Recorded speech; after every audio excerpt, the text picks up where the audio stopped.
This is Gary LaRue, Technical Editor at Microwave Journal. It's my pleasure to welcome you to today's webinar in our Technical Education series. Today's topic is High-Frequency Materials and Characterization up to millimeter wave frequencies with John Coonrod of Rogers Corporation.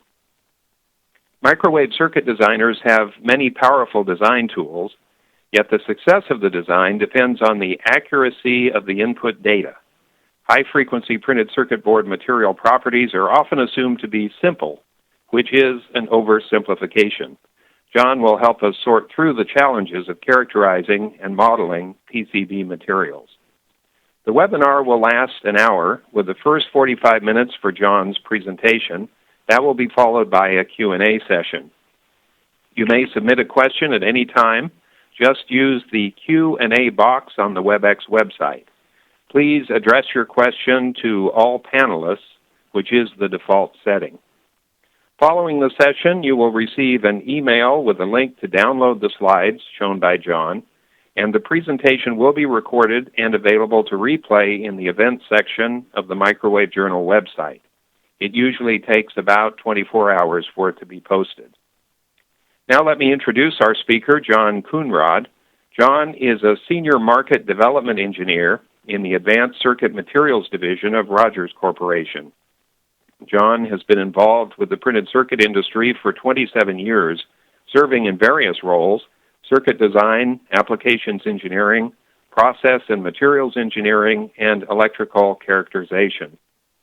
He serves as Vice Chair of the IPC D24C High Frequency Task Group and earned a Bachelor of Science degree in electrical engineering from Arizona State University. John, the screen is yours. Okay, thank you very much. Good day, all.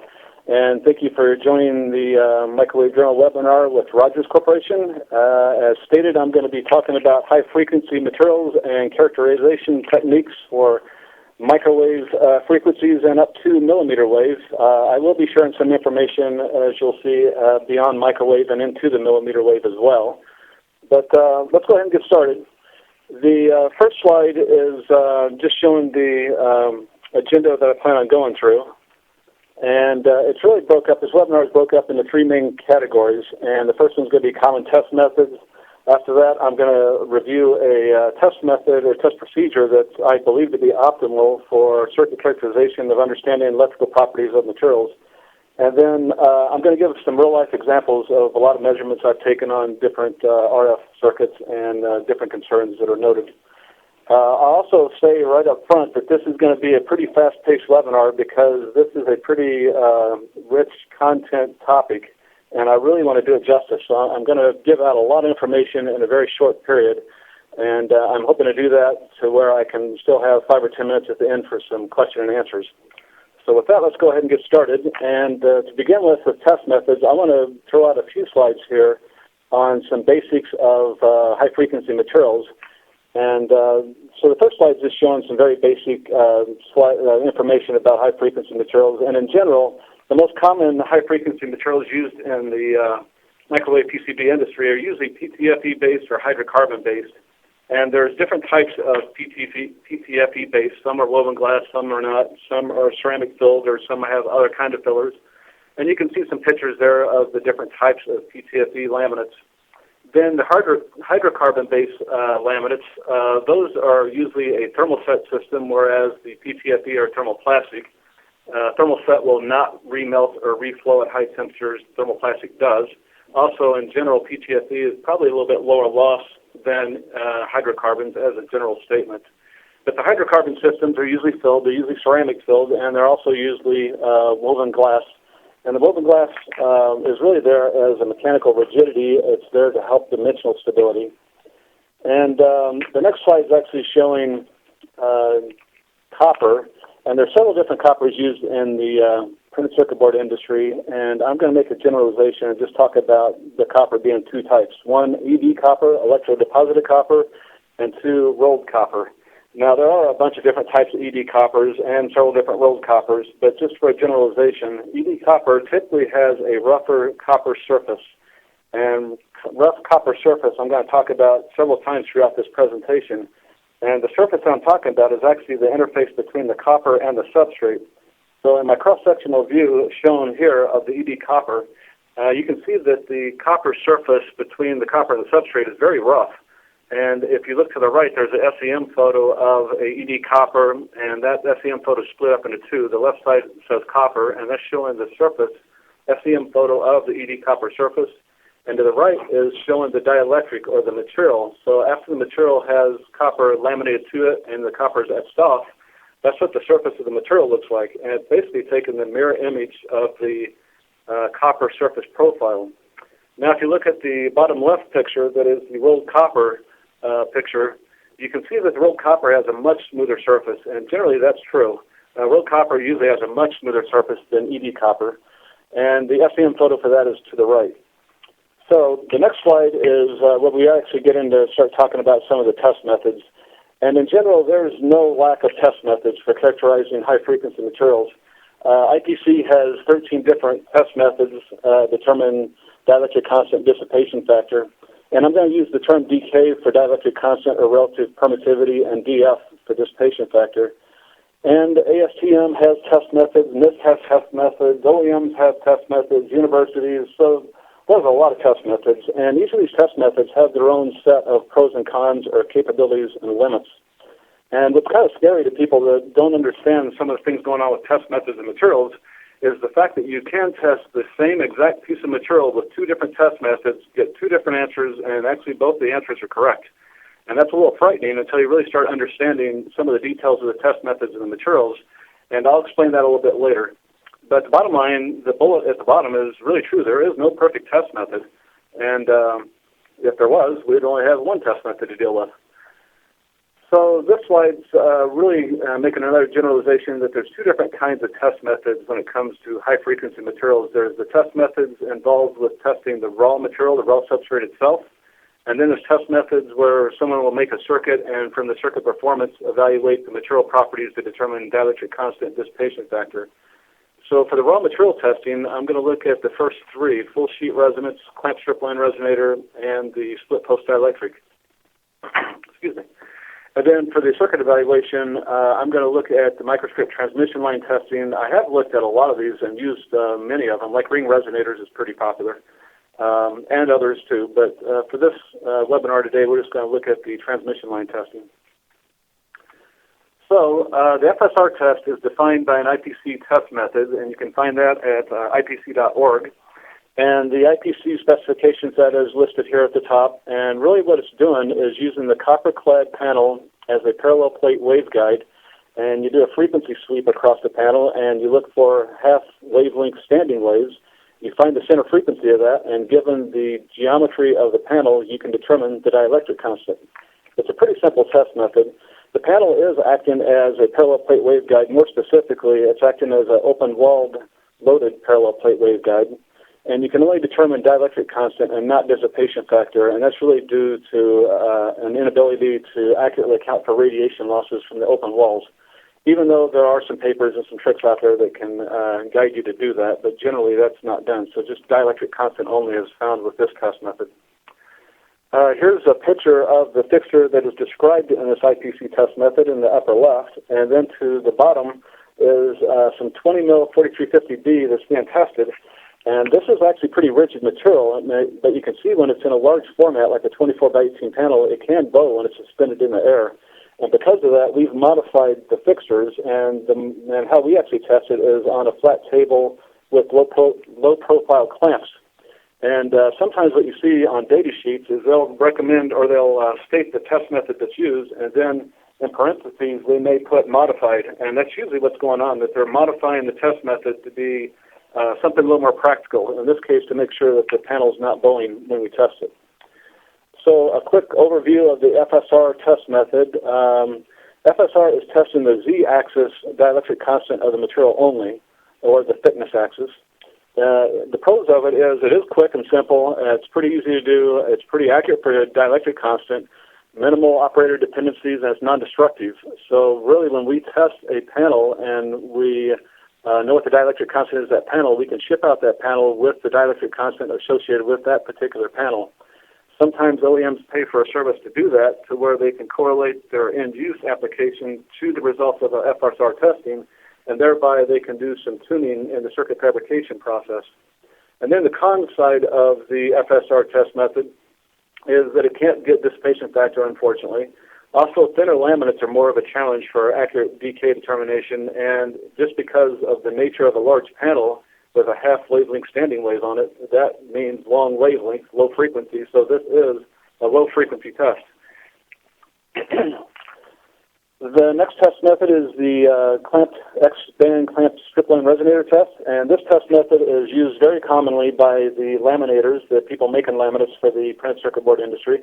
This is probably the most common test method used. It's actually a really good test method for testing raw materials, but as you see, it does have a little bit of issue as you relate it to circuits sometimes. But let's go ahead and talk about this test method. What we do is after we've made a copper-clad laminate, we etch off all of the copper, and then we cut up the raw substrate and we put it into this clamping fixture. So the clamping fixture has a clamp on the left and right side that's applying the pressure, and those clamps are also electrically ground. We put our materials into the fixture, and in between the two pieces of materials will be a thin resonator card. And we'll excite that resonator, and then we'll look at the center frequency, which helps us determine dielectric constant, and look at the bandwidth, or Q, to help determine the dissipation factor. So here's a picture of the fixture being used, and you can see that there are two materials in here. So you have the big metal clamps on both sides acting as the outside ground planes, and then you have the two pieces of material being tested, and in between those two pieces, which you can't see, is a very thin, loosely coupled resonator card.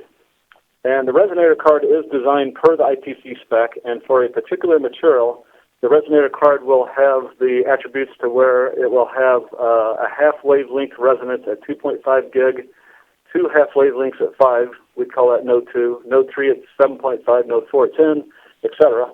And what we typically do, and most of the laminate fabricators, or most of the laminators do, is test node 4, which is typically around 10 gigahertz.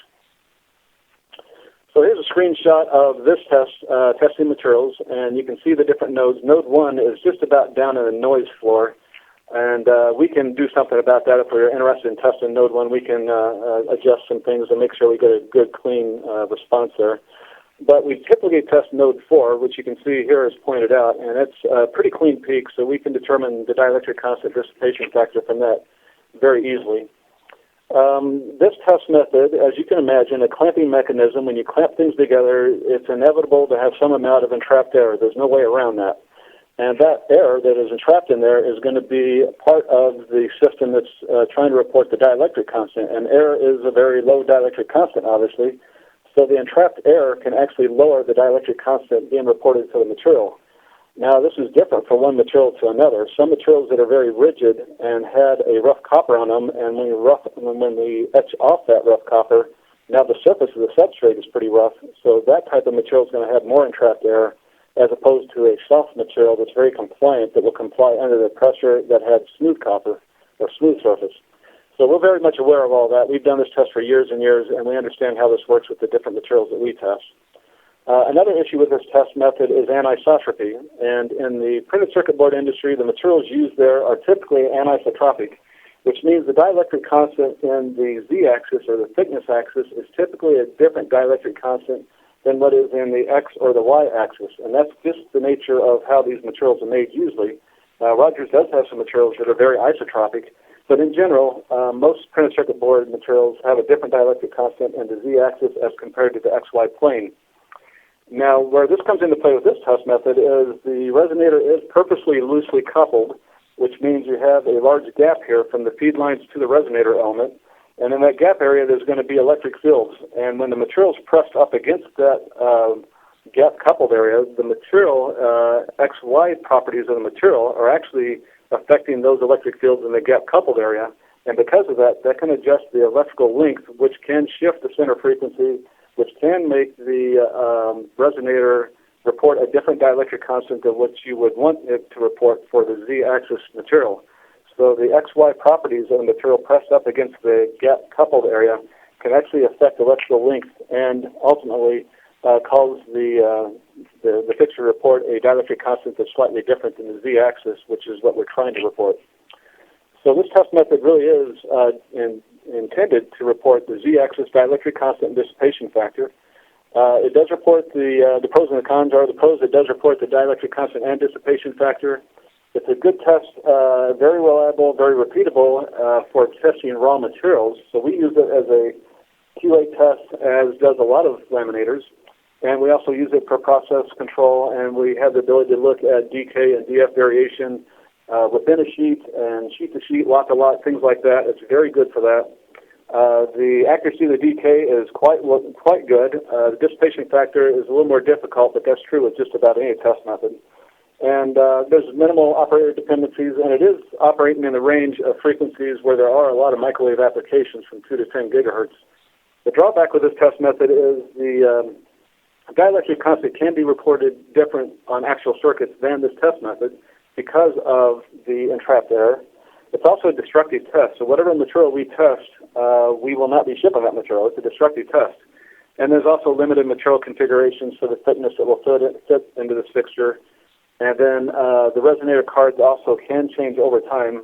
Like anything in this world, over time things change, so do the resonator cards. We're very aware of that, and we have very strict policies and procedures in place to make sure those resonator cards are working optimum. So the next test method I'm going to talk about is a split post dielectric resonator, SPDR. This is actually a perturbation test method. And what I mean by that is what you do is you test the empty fixture first and establish the center frequency and the Q of the empty resonator, and that's your baseline. And then after that, you introduce a material to be tested, and you look at the shift in frequency and the change in Q, and the shift in frequency is going to tell you, with some mathematics, of course, it's going to tell you what the dielectric constant is, and the difference in Q is going to tell you what the dissipation factor is. The associated wave pattern with this type of fixture between the top and bottom dielectric resonators is a right-hand circular polarized TE mode. And the properties being tested in the material are actually the XY plane. It's not the Z-axis or the thickness axis. It's the XY plane dielectric constant and dissipation factor being tested with the SPDR. The SPDR is thickness dependent, and a SPDR fixture that's tuned to 10 gigahertz can typically test materials as thick as 25 mils or less. And there's a little bit of an exception there because there's a DK thickness dependency. The SPDR tuned to 20 gigahertz, that's tuned to 20 gigahertz, can typically test materials with about 12 mil thick or less. There's really no minimum thickness, but the problem is when you get thin, if the material that is being tested is not very flat, there's any amount of curl, that can cause some problems with dielectric constant accuracy. And really, the case for this SPDR type of test method is that the dielectric constant is as accurate as you can measure the thickness of the material. And that sounds like a pretty simple statement, but actually, if you try to measure very thin, soft materials like some PTFE materials for thickness, it's pretty difficult to do accurately. So sometimes we use this SPDR fixture in combination with FSR, where FSR is testing the Z-axis of the material only, SPDR is testing the XY plane of the material only, and that combination of testing tells us anisotropy, how anisotropic the material is. Now, this is a point that I should go back to something I mentioned earlier, and that is you can test the exact same material here with FSR and then test the material with SPDR, get two different results, two different answers, and both those answers are correct if the material is anisotropic. So the SPDR is going to tell you an answer for the XY plane. The FSR is going to tell you the material dielectric constant for the Z-axis. So a quick overview of the SPDR pros and cons. Again, it's testing only in the XY plane. It's a very fast, user-friendly test. Actually, I like it. It's pretty quick and repeatable. The only accuracy issue is really how accurate can you measure the thickness of the sample. And it is kind of neat that you can put more than one material in these SPDRs, such as a low dielectric constant, a high dielectric constant, and it will tell you what the composite dielectric constant and dissipation factor is of these two different materials. Where that gets interesting sometimes is when you want to look at materials used in a multi-layer stack-up that are different. Sometimes you can kind of simulate that with SPDR, where you put two different materials in there of different dielectric constant dissipation factor, and it'll tell you what the composite is. And again, SPDR sometimes is used in conjunction with FSR or strip line to look at anisotropy. The drawback to this test method is that it does not test the Z-axis, and a lot of designers are very interested in the Z-axis properties. Glass reinforced materials and filled materials, being if they're very polarized or not in a molecular sense, that can have some accuracy issues if you look at different thicknesses of the same material. And then, again, the accuracy issue of measuring the sample thickness. So the next several slides, we're going to be talking about optimum test procedures for circuit characterization to understand the dielectric properties of materials. Now, there's a bunch of procedures you can get into, and I'm only going to talk about a couple that I found to be really what I consider optimum, and we've had a lot of good feedback from OEMs and designers and end users that these procedures really do match their end-use performance pretty well. So before I do that, I got to explain something called design decay.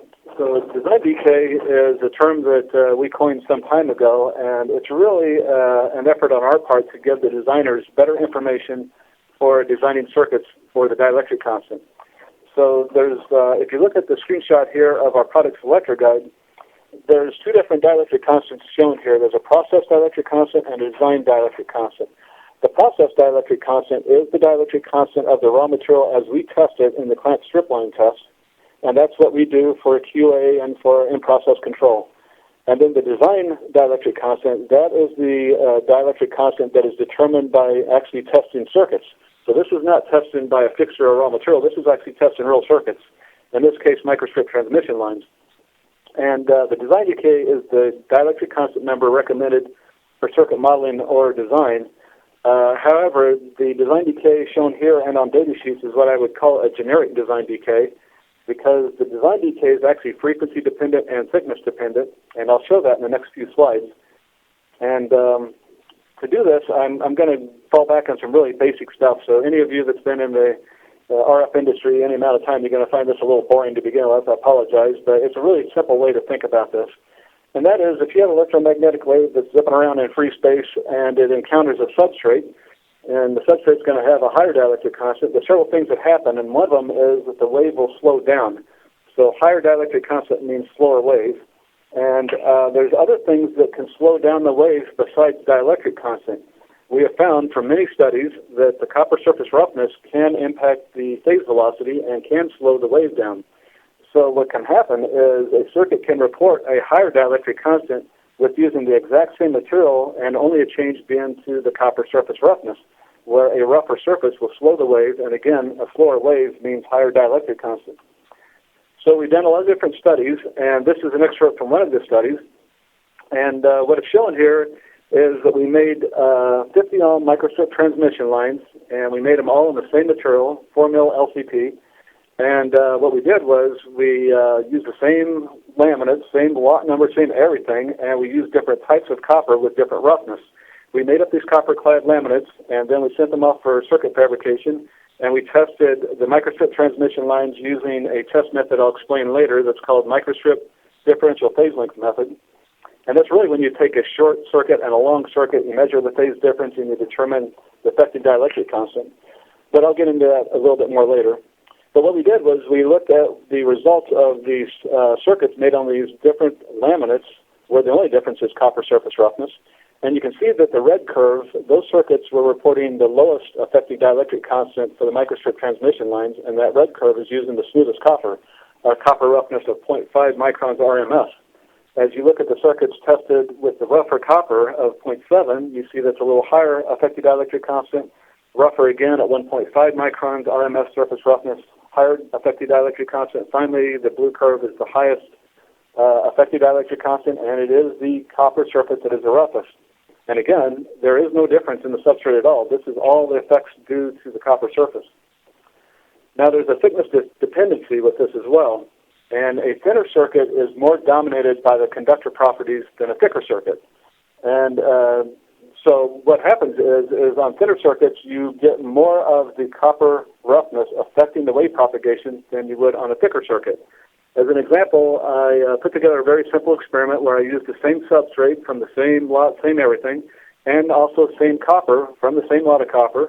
And I made two laminates of very different thicknesses, one 4 mil, one 30 mil, sent it off to have the microstrip circuits made, tested it with our microstrip differential phase length method, and what I get in an average design decay, average from 8 gigahertz to 40 gigahertz, The design decay average for the 4 mil was 3.95, and for the 30 mil it was 3.68.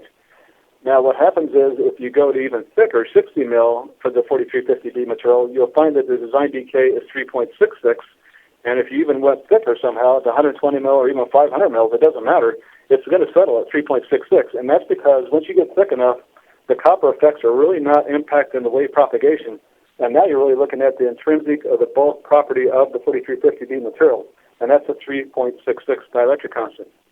Now, back on the thin laminate, the 4 mil thick laminate, as it's very thin like that, the copper roughness really does impact the wave propagation constant. So it really does raise the dielectric constant. So here's another slide of a different material being tested. This is our Rogers 3003 materials.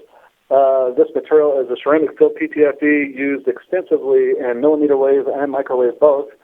And you can see what happens when you test materials of different thicknesses here. So the 5 mil thick RO3003 is the green curve, and that obviously has a higher dielectric constant versus frequency trend. And then a thicker laminate, 10 mil, is a little bit lower, the blue curve, and then 20 mil is the lowest yet. And if you were to go thicker yet, and up to around 60 mil, you would find that these circuits would start reporting the intrinsic dielectric constant of the material of 3.0. So essentially, as you get thicker, the copper roughness effects are having less effect, and the circuit starts reporting the bulk value of the substrate itself. Now, looking at the same material and comparing two different coppers on the 5 mil 3003, and 5 mil is going to be obviously a thin laminate, so it's going to be a worst case scenario kind of for the 3003. And you can see that the top curve, the light green curve, is obviously a higher dielectric constant trend for dielectric constant versus frequency. And the dark green curve is actually approaching the dielectric constant of the material, 3.0. So what this is really saying is even with a thin copper, with a very thin substrate, if you have a smooth copper like the rolled copper on the bottom curve, that smooth copper does not affect the wave propagation that much. And that means that you're really not getting the copper effects that much. In the case of the ED copper on the 5 mil 3003, that is affecting the wave propagation, and you are reporting a higher circuit dielectric constant, or what we would call a design decay. And in this test, you can see that we tested from 1 gigahertz out to 70 gigahertz. We've done testing even beyond that and establishing those capabilities as we speak. The design decay is also frequency dependent. And dispersion is something that's well understood in the microwave industry for transmission line dispersion. So it's always thought of that microstrip is more dispersive than strip line, which is true. But there's also material dispersion, and all materials have dispersion. Excuse me. The dispersion I'm talking about here is how the dielectric constant will change with a change in frequency. And generally what happens is you will see a slight negative slope for the decay versus frequency curve, where an increase in frequency will cause a slight decrease in dielectric constant. And in general, you want that slope to be pretty flat, so you really do not want much dispersion for most applications, or many applications anyway. So less dispersion is good. And our high-frequency materials have very low dispersion, and in most cases, we're well below 1% dispersion across a very wide range of frequencies, and in a lot of cases, we're below even 0.1%, so extremely low dispersion. But the dispersion is really based on, if you look at from one material to another, you will see different dispersion curves, and that's really based on, in a molecular sense, material polarization and also loss characteristics. Here's a curve that I found in actually seen several times in a material science text. And the curve is basically showing the trend for a generic dielectric material across a very wide range of frequencies and what happens with the dielectric constant.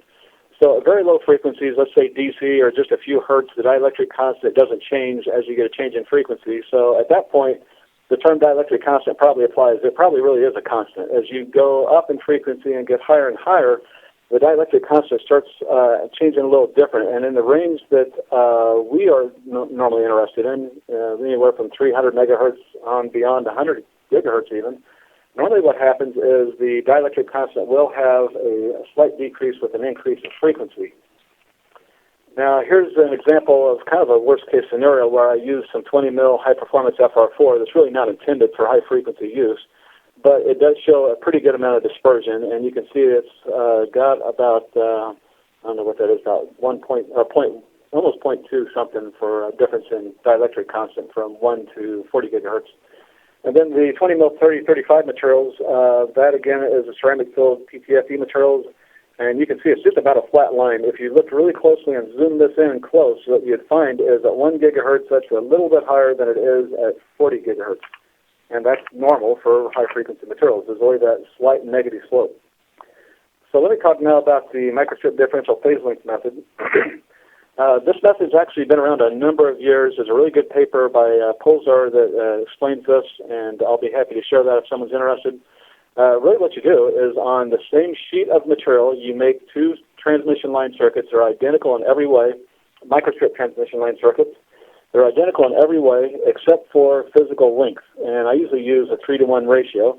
The transmission line circuits are 50 ohm transmission line circuits, and then you basically use the microstrip phase response formula and rearrange that to account for having more than one circuit. So the delta L is the difference in length of these two circuits that's being tested, and the delta phi is the change in, or the difference in phase angle at the specific frequency when testing these two circuits. You can rearrange this equation to get the effective dielectric constant then, and then you can use the measured effective dielectric constant, put that into a field solver, or you could use the MWI 2014 calculator that we have on our Rogers Technology Support Hub website. And then with the measured effective dielectric constant and typing in the circuit geometries such as conductor width, substrate thickness, copper thickness, all these things, you can get your model to give you what it thinks the effective dielectric constant is. And then you tell the model to keep adjusting its effective dielectric constant until it matches the effective dielectric constant that you measured. And you make the adjustment in the model by adjusting the dielectric constant of the model. So you keep adjusting the dielectric constant of the model until the model effective dielectric constant matches the measured effective dielectric constant. And then where they match, that's the dielectric constant of the material at that frequency. Then you increment to the next frequency, do it all over again, and what you get is a curve like this that is showing dielectric constant versus frequency. Again, this one's being tested from about 1 gigahertz to 70. I've done some testing even down as low as 10 megahertz, and it's kind of a long story, but it's a little messy in that range. Usually from about 100 megahertz up, this test method does very well. So the pros and cons on this particular test method is the good thing is it really does account for the copper surface roughness effects, and it is a wideband dielectric constant versus frequency, and we like that because our materials are used in so many different applications at so many different frequencies. It's nice to have our materials characterized across a wide range of frequencies for dielectric constant.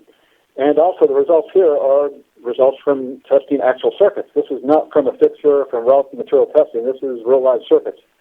Now the drawback is it's time consuming. So it would be nice to do this in a QA environment, but there's just no way because it takes time to do designing the circuits, to make the circuits, to evaluate them and all that stuff, and it's very time consuming. So this is not feasible for a QA type of process, but it is good for what we use it for, to help the designers understand the dielectric constant properties of our materials across a wide range of frequencies. Another drawback is it's a transmission or reflection technique, and those of you that know about test methods, that's not quite as accurate as a resonator technique, I believe. And then there's also the challenges of testing circuits across a wide band that you have signal launch issues, and also you got mode suppression issues, things like that. The next topic is insertion loss, and insertion loss is using the same kind of concept where you're looking at the differential length. You're looking at two different microstrip transmission lines at two different lengths, everything else being exactly the same.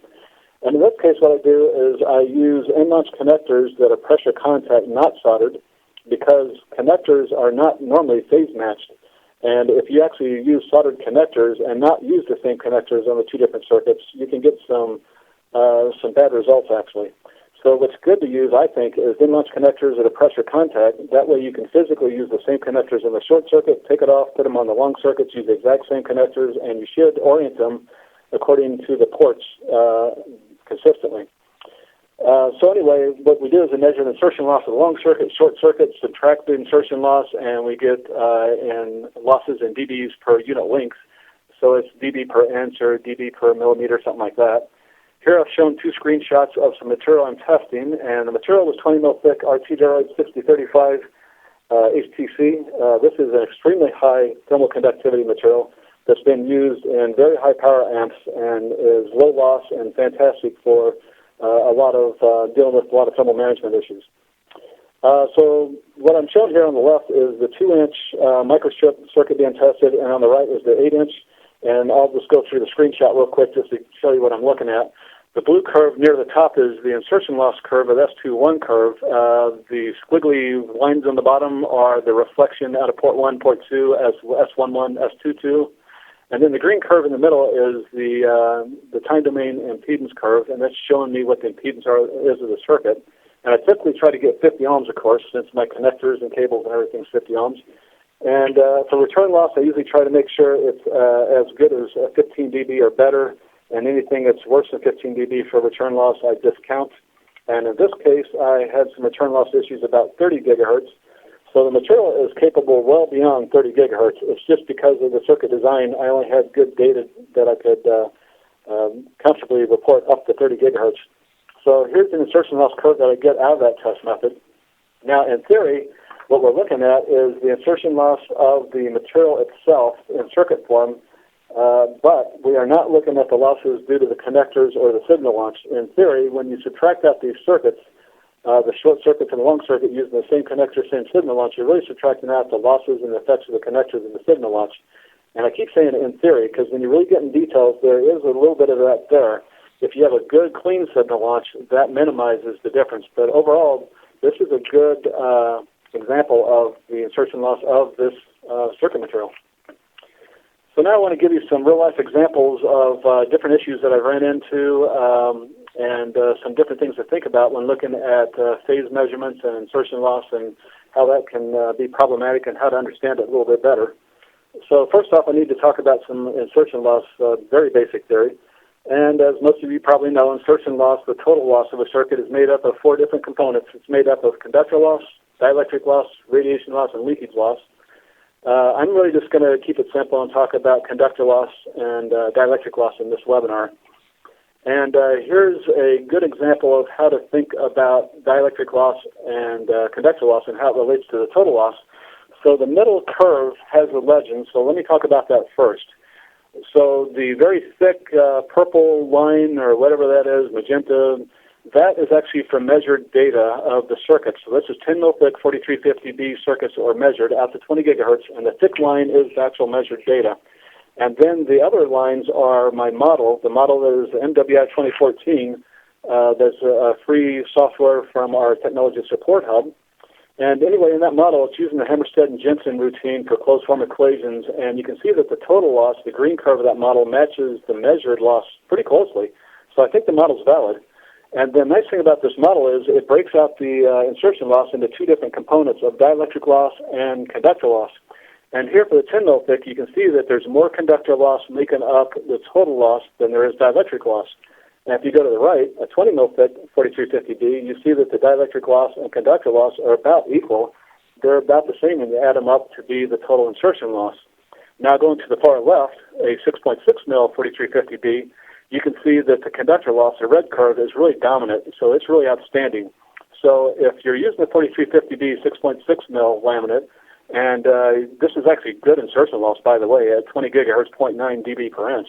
But if you do have a very tight loss budget and you want to make some improvement on this, what you would not do is go after the dissipation factor related to the dielectric loss. What you would do is do something to affect the conductor loss.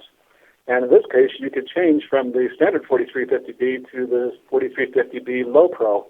And that has a low profile copper, and that will most certainly make a significant difference in the conductor losses, improving the conductor losses, which ultimately will improve the insertion loss. Now, if you go to the extreme other case and go to a thicker version, which is not shown here, but if you can imagine a 30 mil thick RO4350B, then what you'll find is the conductor losses are minimal and the dielectric losses are very important. And in that case, if you're interested in doing something with improving insertion loss, in that case you would not adjust copper surface roughness because the copper effects are minimal. You would adjust material for dissipation factor. So then you might go from 4350B to 4003C, let's say, that has a little bit better dissipation factor. So EMIG is a plated finish that's used a lot in the industry, and it's actually a very good plating finish, by the way. But it does have something that's just the nature of the beast, and that's nickel is less conductive than copper. That's just the way it is. And all ENIGs, no matter who makes it, is going to be more lossy than copper, just due to the nickel being less conductive than copper. Now, sometimes I have people asking me, why is ENIG really doing anything with the losses when most of the fields are between the signal plane and the ground plane on a microstrip transmission line, and the ENIG is not at that interface. The ENIG is at the 3 points of the conductor on the outside, so to speak. Well, if you do any kind of models, you'll find that there is a very high current density at the corners of the conductors. And when the corners are even trapezoidal or arc-shaped like I'm showing here, then you even have more current density. So now there is ENIG and nickel specifically being used, so that's how the nickel can impact insertion losses. Now, other circuits can have different effects with ENIG or plated finish in general, and another one that I run into is the grounded coplanar waveguide, GCPW, also called the conductor-back coplanar waveguide. But what happens there is you do see more losses with this structure when applying ENIG, and the reason why is because if you look at the electric fields that I've drawn here in a very simple sense, you can see that the electric fields are using more layers of ENIG than they would in the microstrip version. So the center signal conductor on the top layer, there's electric fields fringing between that and its adjacent ground planes, and those electric fields are going to be using 4 different layers of ENIG or nickel, so that's going to cause more losses. So let me show you some measured data here, and this is using 20 mil thick 4350B. I measured some microstrip transmission line circuits, and the blue curve is the circuits with just bare copper, no finish, no anything. And you can see that the silver circuits that have silver plating, immersion silver over the copper, actually compare very well. In fact, that's in the measurement noise for what little difference is there. So silver really has no impact on insertion loss at this frequency anyway, and even higher frequencies when I've tested it. Now, solder mask will impact the insertion loss, but it's not impacting dielectric loss. It's not impacting conductor loss. It's impacting dielectric loss, because microstrip is typically using the substrate and using air. The electric fields are, when you put solder mask on, you're using less of the air, and you're now using some of the properties of the solder mask. So solder mask is actually adding to the dielectric loss. And then finally, ENIG, you can see what the impact of ENIG is here, and ENIG is affecting the conductor loss, which ultimately affects the insertion loss. So let's look at a comparison between microstrip and coplanar. On the left is the microstrip circuits, on the right, coplanar, and this is using 8 mil thick 4003C materials. And in this testing, I had pretty good signal launch, so I've got good results all the way up to 50 gigahertz. And on the left, the curve is showing, red curve is the circuit with bare copper, blue curve is circuit with ENIG, and you can see at the 50 gigahertz, you get quite a difference in losses with the addition of ENIG. So ENIG does add to the conductor losses and ultimately insertion loss. And then the curve on the right for the coplanar circuits, and this is a tightly coupled coplanar, meaning that the space between the signal and the ground planes, the adjacent ground planes, is a tight space. And you can see the difference between the coplanar circuits, where the red curve of bare copper compared to the effect of ENIG, the ENIG has a much more dramatic change for losses on the coplanar circuit than it does for the microstrip circuit. Now, another good comparison would be looking at coplanar circuits with loosely coupled and tightly coupled.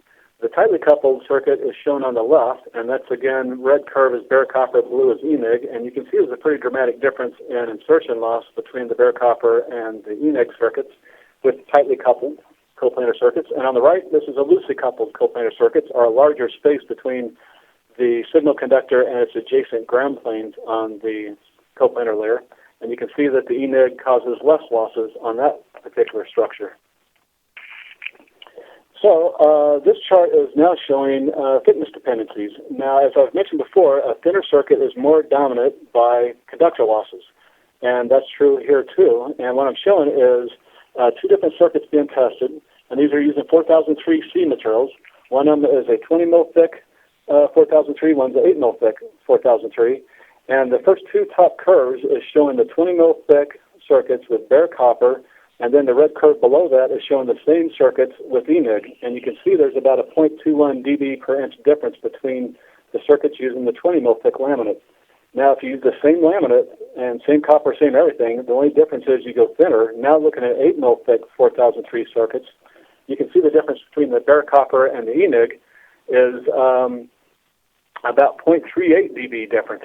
So the difference with a thinner circuit most certainly will have more impact, and that's because thinner circuits are more impacted by conductor losses, and EMIG is adding 2 conductor losses. So that's all I have, and I know I bugged through that pretty quick. So is there any questions or any comments? I'd be happy to take them. Okay, John, thank you. That was a very informative presentation, and you did a good job of time management. We've got some time for questions, and we do have certainly some questions and requests from some of our viewers today. The first, several people asked for specifically either a copy or the reference for the paper that you mentioned on the differential phase length method. And I don't know that you have that on the top of your head, but it's something perhaps we can include in the email that we send out. Yeah, we'll have to do that because that's really a good paper. It's from Posar and a few others. I can't remember all the authors on there, but it really describes this test method very accurately. But I'll be happy to send that out, no problem. Okay. So then some of the questions that came in, one question with respect to milling machines, is there a difference between the ED copper and rolled copper when you're fabricating a microwave circuit? I haven't seen much difference, and I'm not real expert when it comes to the milling machine, so I have looked at some differences, and looking at ED versus rolled copper, personally, I didn't see much difference. I also didn't go to very high frequencies just by the circuits that I was testing, and I'm wondering if you get the higher frequencies that you may see a difference, because some milling machines, not all, but some of them will actually gouge down into the substrate some, so you actually have the copper standing up on a pedestal, so to speak. And if that happens, then the copper roughness may have more of an impact, but I'm not sure just because I haven't tested at high enough frequency to really test out that theory. So I have very limited information that tells me it doesn't make significant difference at lower frequencies. Okay. Another question, I think related to some of the characterization tests that you described in terms of making the connection to the vector network analyzer and feed lines. Is there any particular concern about the type of connectors you use, or SMA connectors appropriate? Oh, yeah, actually, that's a really good question. And I've looked at a lot of different connectors, and typically what I use, my PNA is good to 50 gigahertz, so I typically use in-launch 2.4 millimeter connectors. And again, these are connectors that are not soldered on, so they're just making pressure contact. And I like them because visually you can align everything and see what you're doing. And then also for testing purposes, another trick that I do is I'll have the fabricator route out the ends a little long, and then what I'll do is I'll grind the ends right to the very tip of the conductor. So where the conductor is at the edge, the conductor will come right adjacent to the edge of the circuit itself, and you have a much cleaner launch usually doing that. Okay. Let's see, we have one that, if I understand it correctly, you can consider the original thickness plus part of the via metallization thickness in a case where you have via metallization. The question is, what might be the correct roughness parameter? Oh, yeah, that's another good one. You know, the roughness that I'm really talking about is the roughness that we establish when we make the laminate. So that's the roughness between the copper and the substrate itself. So when they make the circuit and they plate up copper, that copper roughness that I'm talking about is unaffected. It's still there. It's part of the laminate itself. And when they plate up the copper on top of our copper, that's not really affecting the copper surface roughness I'm talking about. But there are some issues when you have very thick plated copper for coplanar, where you have more coupling between the signal conductor and the adjacent ground planes. So if you have very thick copper versus very thin, on the same circuit design, you can see a little bit of differences there, and also it can make more trapezoidal effect, or it could make the conductors in a cross-sectional view less rectangular in shape, and that can be an issue. But for surface roughness that I put into models, I typically use the surface roughness of the substrate itself as we make it. Okay. Another one related to roughness, the question is, if roughness is not a factor for thicker material, why is the design decay for the Rogers 4350 3.66 versus the 3.48, which is what was measured using the strip line method? And the question is, what is the factor or the reason for the difference? Is it air in the strip line fixture? Yeah, these are some really good questions, and that's a good one too. And that's exactly right. As the 4350B is a very rigid material and also has a rough copper. So when you etch off that copper, there's a fair amount of surface area on the substrate itself. So when we put it in the clamp strip line test and clamp it all together, we get a fair amount of entrapped air on the 4350B material. So the process decay of 3.48 is really lower than the circuit design decay of 3.66 because we have entrapped air in the process decay testing of the clamp strip line test. Okay.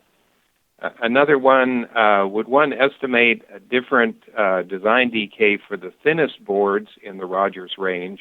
This person comments that he or she finds that resonators in TMM material tend to hold their tolerances better than, say, the Rogers 4003C. Yeah, the TMM materials are made completely different, and they are made to be very exact for substrate thickness. And if you look at impedance issues, substrate thickness is actually paramount compared to dielectric constant control.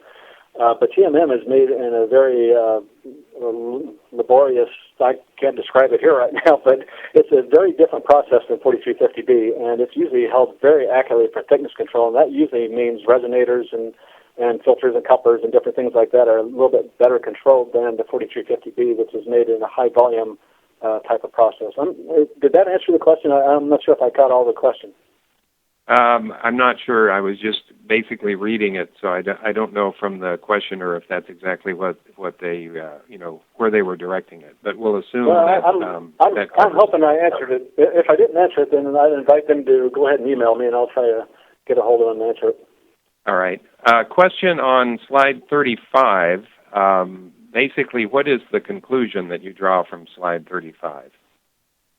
Okay, let me look at slide 35 real quick, and hopefully I've got a conclusion.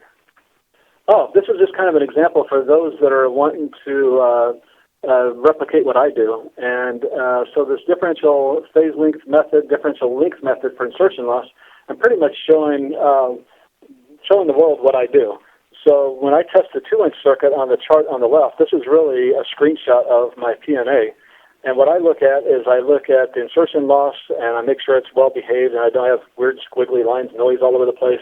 And then I look at return loss, which are the bottom curves, the magenta and the yellow curves, and I'm usually put a marker where the return loss is worse than 15 dB.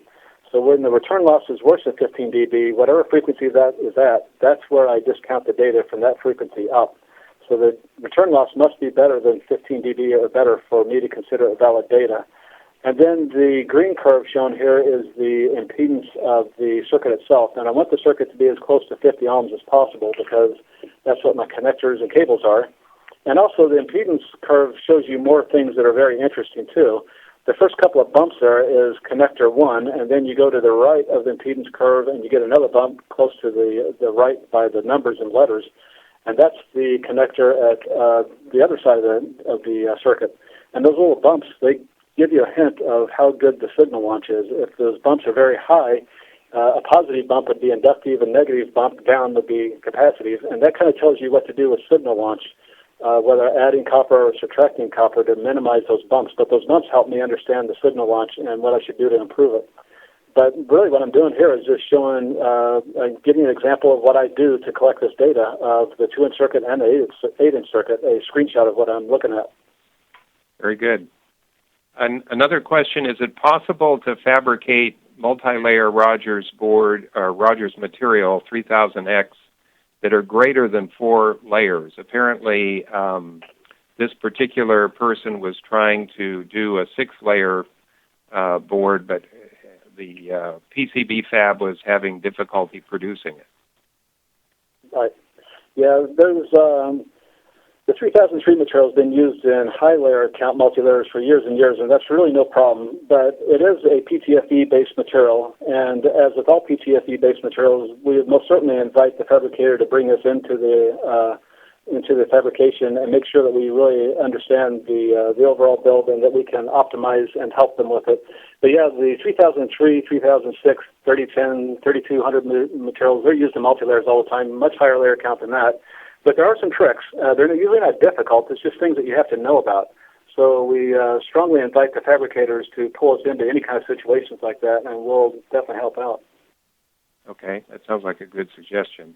Another question, what are some typical PCB design and fab issues for the multi-layer Rogers 3000X stack-ups? It's kind of a similar question, but a little bit more general. Well, that is kind of general. I'm trying to think the best way to go about that. So I can give you some examples. So 3003 sometimes is used as a hybrid. And so sometimes what they have is a multi-layer circuit where you have control circuits that are lower frequency, DC, or something that's really not critical for high-frequency performance. And what they do is they put all the high-frequency signals on a couple of layers that might be used in the 3003 materials, and then the rest of the layers would just be like an FR4 or something like that. And the 3003 is compatible with FR4 and other materials. So that happens sometimes, and they'll use FR4 prepregs and to bond everything together. That works. We also have combinations of 3000 materials with the 4000 materials and the 4450 prepregs. That works very well too. This is one of those topics that when you get in the details, there's a lot to it. So we have a technical support group that is worldwide for supporting the fabricators for any kind of builds like this. But the 3003 can be used in combination with all kinds of different materials and is used in combination with all kinds of different materials. But again, it's really be good to pull us into those kind of conversations so we can help out. All right. Again, something related to actually manufacturing. The question is, when fabricating PCBs at a typical manufacturing shop, how would you request rolled copper as opposed to ED? Does that question make sense? Yeah, it sure does. And in some products, rolled copper is not available. Other products, it is available. And in the case of, let's look at maybe the RC 6002. That is available with ED and rolled copper both. And that material, what the fabricator would do is just ask us for the material. They can specify, just in wording that they want rolled copper. What we typically call it is RLD, so 5 RLD would be half-ounce rolled, or 1 RLD would be 1 ounce rolled. But the fabricator or the OEM can just tell us exactly what that is, and we can give them a more complete description. There's also other materials like the 3003 materials that just recently was brought to the market with rolled copper. And then the 4000 materials does not have rolled copper, but it does have the options of the standard ED copper with a low-profile, low-pro copper, which also gives you a lot of benefits as well. Okay. One question asking you to comment on the aging of the RF laminates. Do laminates age at all? Oh, yes. Everything ages. And my brand-new car out there is not going to look the same 10 years from now, I'm guessing. And that's the way with laminates, too. That's just the way it is. And the PTFE-based laminates, they age, but they age differently. The thermoset laminates, they all age, and that means any thermoset-based laminate, FR4, Rogers Materials, and any of our competition, they all age. There's no way around that. That's just life on Earth. We do things with our materials to make sure that the aging is enhanced where we have very good response for aging. The 4350B material has been used in power amps for years and years and years, and it does age as over time, of course, it oxidizes like all thermoset materials, and that's been known for a long time. And what we've done is actually adjust the formulation slightly to help the aging properties. And what we have now is the RO4835, and that actually ages 10x better than 4350. 4350 actually ages very good, by the way, compared to a lot of comparative materials I've looked at, even though every now and then someone tells me otherwise, but I got data to prove it. But the 4835 is actually an extension of that has even more improved thermal properties. But yeah, the thermal aging thing is very real, and that's true for all thermoset materials. And just by the nature of the formulation, some thermoset materials age more gracefully than others. And I guess I could say the same about my car, I suppose. But anyway, some cars are better than others. All right, well, I think we've run out of time for questions, and for those who have been viewing the webinar, if we didn't get to your question, John will receive a list of all the questions, and the unanswered ones for sure, with respective email addresses so that he can follow up. So I hope everyone found today's webinar informative. I'd like to thank John Coonrod for presenting. If you'd like to learn more about Rogers material, you can check out their website at www.rogerscorp.com. The webinar has been recorded, and it will be available to view in the events section of the Microwave Journal website in about 24 hours. And everyone who registered will receive an email with links to the replay and also a link to download the slides. So thank you for joining us, and have a nice day.